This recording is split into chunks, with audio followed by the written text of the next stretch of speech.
Hi, folks. Welcome to Crisco's Corner. Welcome back, all you thought criminals, and those of you that are new, welcome. From timcast.com, Hillary Clinton claims, in my PBS voice, right-wing extremists already planning to literally steal the 2024 election. MAGA has a plan to steal the election in 2024. We have to stop them today. Oh, no.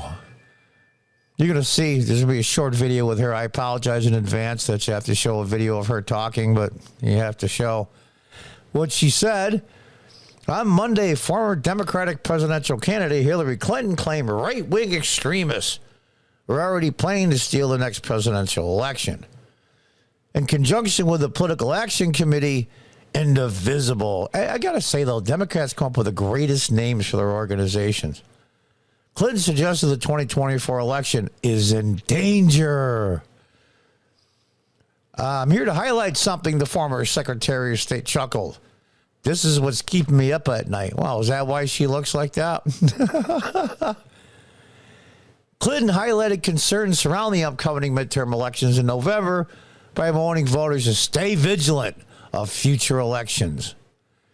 Right-wing extremists already have a plan to literally steal the next presidential election, she said. Yeah, there it is, right in black and white.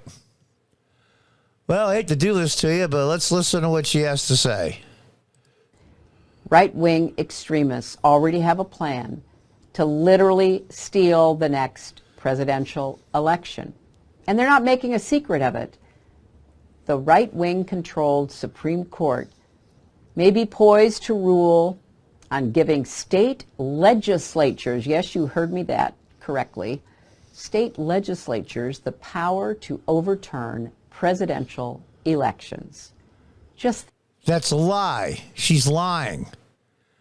What the state legislatures have the power to do right now, I guess this court's going to decide it in part with a court case coming up, is the fact that if there's something just not right about the election, we'll say in the presidential election for 2024, and in all sincerity and honesty, the legislature can't submit the electoral votes based on the votes that were counted. They think there might be something wrong, and it's such a huge discrepancy that the state legislature itself would vote on the electoral college votes for that state. That already is in existence already. So she's sounding the alarm on something that's been there for a couple of 100+ years. Think, if that happens, the 2024 presidential election could be decided not by the popular vote or even by the anachronistic electoral college, but by state legislatures, many of them Republican controlled. Oh, so if they were Democratic controlled, I wouldn't be sounding the alarm.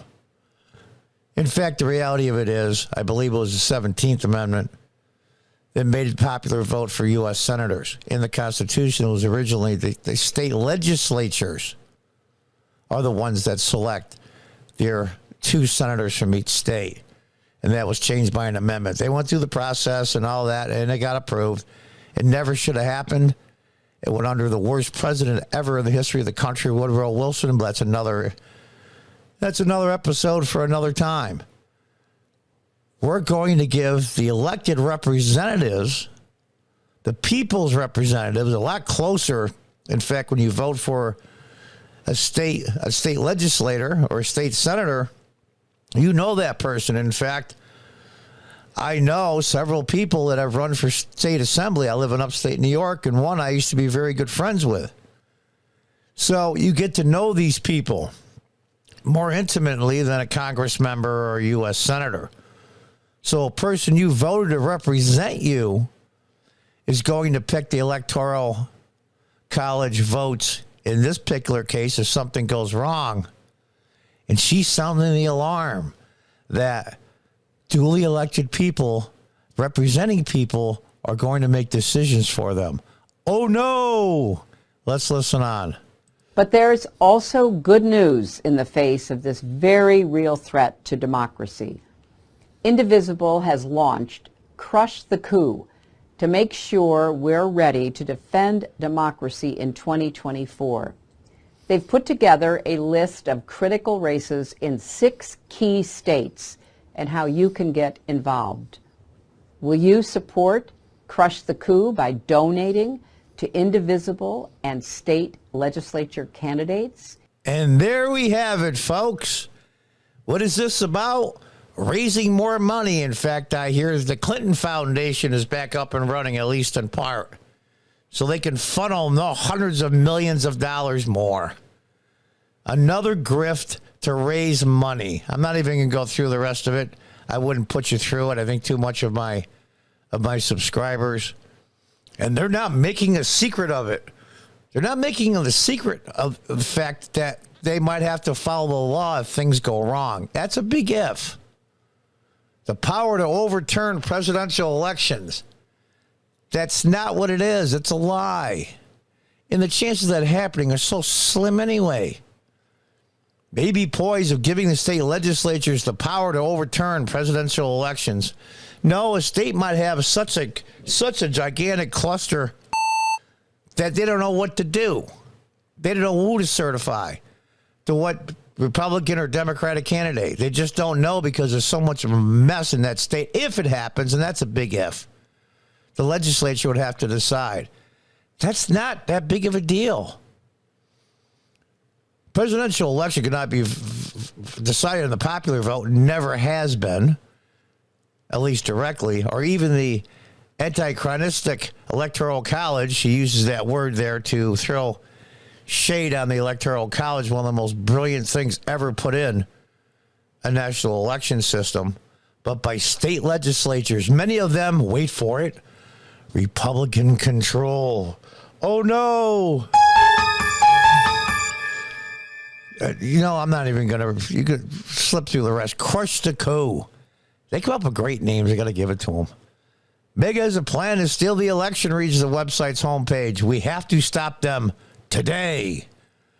Send your money in. It's easy on the internet. Just send in $20. Some people suck so bad. The campaign highlights Democrat-leading races that were held by Republican legislatures in Arizona, Georgia, Michigan, North Carolina, Pennsylvania, and Wisconsin. Well, look at that. The majority of swing states in the presidential election. All of North Carolina were highly contested seats in the 2020 presidential election to face controversy over delayed vote counting. I remember when I was a kid, Richard Nixon and John Kennedy were the closest elections. Bush Gore. It's when we got more technology that it became harder to count votes. I figured that one out. Earlier this year, the Supreme Court ruled Moore v. Harper regarding alleged gerrymandering from North Carolina's state legislature, which argues whether a congressional district plan drawn by a state legislature can be subject to review and revision by the state judiciary under state law. The times and places and manner of holding elections, and it goes on for Article 1, Section 4 of the Constitution. It's amazing to me. Things get so bad that nobody knows what to do. The state legislature has to step in. That's their fiduciary duty. In truth, it's not really even a gerrymandering case or a voting rights case that Allison Riggs, the co-executive director of the Southern Coalition for Social Justice, who is one of the attorneys in the case. Per Politico, it's about checks and balances and federalism. That's the point. We don't want centralized government. The states created the federal government. It's like giving birth to a kid, and the kid grows up to be a monster. Everyone's going to be waiting to see where the court goes, and then we'll have to reevaluate the maps that they enacted, legislative and congressional, to see if they're in compliance. The executive director of the National Republican Registering Trust. It's, there she's sounding the alarm. What she's doing is she's setting it up for also 2 weeks from now. My gut tells me Pennsylvania will probably go to a runoff. My understanding, if one candidate does not get 50% plus one vote, then you have to have a runoff. Now, I'm not sure other states have that same option, but I know Pennsylvania does. And it might come down to that. It might come down to the fact that we're going to have gridlock government. And good that we do. This was designed by the founders. It's better to have gridlock and get nothing done than go too far one way and not ever be able to come back from it. It's the firewall that stops you from going too far left or right. Same with the Electoral College. The founding fathers do one simple principle that will always be true, always, no matter how technologically advanced we are or how smart we think we are. The founding fathers knew that all people suck. Some just suck a lot more or a lot less than others. And there's no more better example of people sucking than this person right here, Hillary Clinton. Until the next time, goodbye and good luck.